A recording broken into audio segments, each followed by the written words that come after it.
Hello दोस्तों, स्वागत है आप सबका हमारे यूट्यूब चैनल कॉमिक स्टारर पे। और आज हम शुरू करेंगे इंद्रजाल कॉमिक्स में वेताल की कॉमिक्स नीली घाटी का राक्षस का भाग दूसरा। तो चलिए शुरू करते हैं। ब्रूनो, संसार का सबसे विशालकाय पुरुष, यहाँ यह निशान उतार दो, वह राक्षस लौट कर नहीं आएगा। उधर ब्रूनो जंगल के छोर पर, हथियार चाहिए, यह खंबा ठीक है, लोहे का यह ढोल बनेगा ढाल। एक गांव में रात को दावत, अचानक कोई राक्षस रंग में भंग डालने आ धमका। कौन टिकता उसके सामने? गांव वाले दूर से उसे ताक रहे थे। भूख लगी है, उसकी आवाज़ की गरज से गांव वाले डर गए। अपने राजा को मेरे पास भेजो। कोई आया नहीं तो वह सबसे बड़ी झोपड़ी पर टूट पड़ा। यही होगी राजा की झोपड़ी। तुम जाओ राजा जी, मैं नहीं जाऊंगा राक्षस के सामने। गांव को मलियामेट कर देगा वह।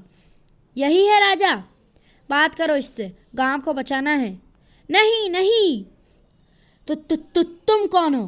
राक्षस। ध्यान से सुनो मेरी बात।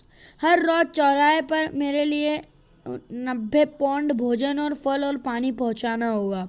हर हफ्ते यह कटोरा भर कर सोना पहुंचाना होगा, वरना गांव का निशान मिटा दूंगा। राक्षस वहां से दूसरे गांव गया। समझ गए मेरी मांग? हम गड़प नहीं देंगे। अगले दिन राक्षस ने रात में आधे मवेशी मार डाले।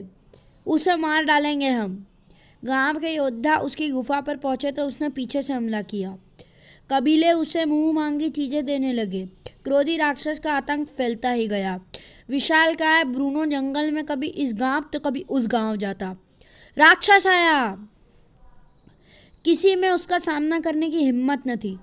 आइए, पधारिए, मेरी गुफा में उपहार पहुंचाओ। अवश्य। जंगल के उस चौराहे पर जिससे व्यापारी के कारवा जिसते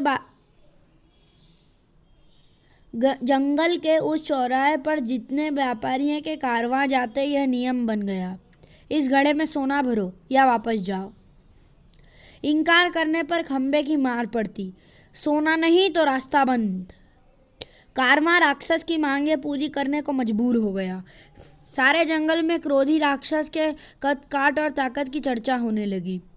कबीले उसे सोना देते हैं, खाना पहुंचाते हैं। ये बातें बीहड़ में वेताल ने भी सुनी। राक्षस के बारे में ठीक ही सुना है महाबली।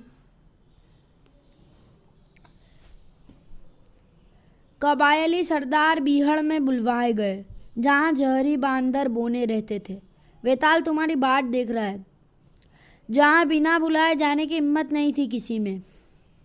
वे लोग खोपड़ी नुमा गुफा के अंदर पहुँचे। तुमने लुटेरे की बात पहले क्यों नहीं बताई? हम डरते थे कि हमारे गांव उजाड़ देगा। तुम्हें मेरी मदद पर भरोसा नहीं रहा? कोई भी उस राक्षस का सामना नहीं कर सकता। वह बलवान है और दुष्ट भी। हत्या की है कोई? नहीं, यह सौभाग्य है। उसका लोहे का दंड तो कचूमर निकाल कर रख देता है। सुना है जंगली भैंसे को भी मार भगाया उसने। हमने योद्धाओं को उसे पकड़ने भेजा था, पर उसने सबको मार भगाया। वेताल, राक्षस का झगड़ा निपटाने का फैसला करके चला तो उस राक्षस से लड़ने मत जाओ। उसको तुम भी नहीं हरा सकते महाबली। सामना तो कर ही सकता हूँ, आगे जो होगा देखा जाएगा। वेताल जीत जाएगा नीली घाटी के राक्षस से। उनके मुकाबले का रोमांचक वर्णन पढ़िए हमारे दूसरे अंक में। तो चलिए दोस्तों, मिलते हैं इसके दूसरे अंक में। तब तक के लिए goodbye. Thanks for watching.